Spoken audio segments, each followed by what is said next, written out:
toujours été très imperméable à la philosophie. Avec lui, je comprends de quoi on parle. Surtout celui-ci, le dernier, Oser la jeunesse, qui sort ces jours-ci chez Flammarion. Il n'est pas encore en librairie, mais il le sera.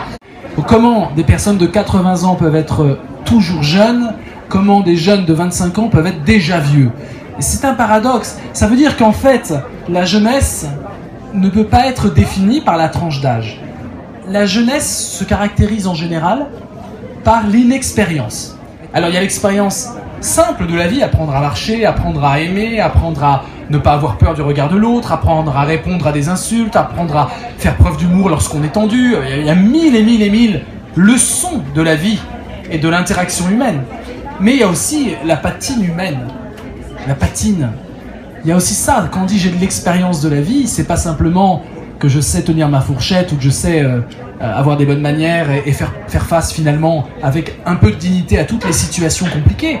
Quand je dis j'ai de l'expérience, c'est que je sais un peu les conséquences des actes. Et je sais quand on a vécu des moments difficiles, lorsque la vie nous a malmenés, on a pris des coups, on a pris des gifles et on s'est relevé. C'est ça l'expérience. On sait ce qui est grave, on sait ce qui n'est pas grave. On sait que ce que l'on pense comme étant très grave, douloureux, funeste, eh bien, parce qu'on a rebondi plus d'une fois, parce qu'on a survécu à des désastres, on sait que c'est pas si grave que ça. Et on va dire aux jeunes, t'inquiète pas, je connais ce passage, le chagrin d'amour par exemple. J'en parle dans le livre. Je prends l'exemple du chagrin d'amour. Rappelez-vous votre premier... Fermez les yeux, et rappelez-vous votre premier grand chagrin d'amour. Si vous en avez vécu, hein, je sais pas, peut-être que pour vous l'amour idéal, vous l'avez connu et vous êtes encore avec votre dulcinée du bac à sable. Ça existe. Mais le premier chagrin d'amour, la première grande déception amoureuse, quelque part on est vieux quand on ne peut plus apprendre des autres. Le jeune, c'est celui qui est capable, depuis son inexpérience, d'être inspiré par l'expérience de l'autre. D'abord, c'est une question de regard, la jeunesse. C'est une question de luminosité. On peut avoir un regard sombre et noir et avoir de la lumière dans le regard. La lumière, vous savez, c'est quoi? C'est les larmes. C'est la vulnérabilité. Pourquoi un regard noir aurait de la lumière dans le regard? C'est parce qu'il est mouillé. Il n'est pas sec. Regardez la langue française. Parler d'un regard sec, on peut avoir un regard cristallin, bleu turquoise, bleu translucide, et avoir un regard sec, d'acier. L'acier, c'est pas mouillé. Mais on peut avoir de la lumière dans le regard. Et il y a des vieux qui ont cette lumière tout le temps, permanente dans le regard, comme une larme éternelle qui perle à leurs paupières.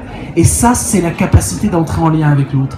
Un peu comme si l'œil se mouille pour pouvoir entrer en fragilité et en communion de fragilité avec l'autre. C'est peut-être ça le sens des larmes, des yeux humides. On dit les yeux humides de reconnaissance. Il n'y a pas de larmes dans les yeux humides de reconnaissance. Mais dans la reconnaissance, je reconnais le visage de l'autre. Je reconnais ma dette envers l'autre. Si les yeux sont mouillés, l'autre peut entrer en moi. Parce qu'il s'y reflète, parce qu'il brille, parce que le miroitement de mes yeux, qu'ils soient noirs, bleus ou tout ce que vous voulez, fait que l'autre peut entrer dans la pupille, peut pénétrer dans l'œil comme un entonnoir. Si j'ai les yeux secs, si j'ai ce regard-là, l'autre n'entre pas. C'est moi qui peux entrer en l'autre, et c'est une pénétration de domination. C'est plus un partage, c'est plus un mélange. Et dans cette catégorie de personnes âgées, reconnaissantes de la vie, avec toujours ces, vous savez, ces rides qui s'impriment, là je commence à en avoir un peu, mais on peut les repérer très vite. Au-delà de 60 ans, ça, on ment plus. Hein, on regarde les pas de doigts et on sait à peu près la dose de sourire qu'il y a eu dans la vie et la dose d'émerveillement. Ouais, c'est vrai, c'est formidable. Et dès qu'on dit j'ai l'expérience, je sais, il n'y a pas d'âge pour ça, on cesse d'être jeune, à mon sens. La jeunesse, c'est toujours la reconnaissance d'un point d'inexpérience où je me sais vulnérable.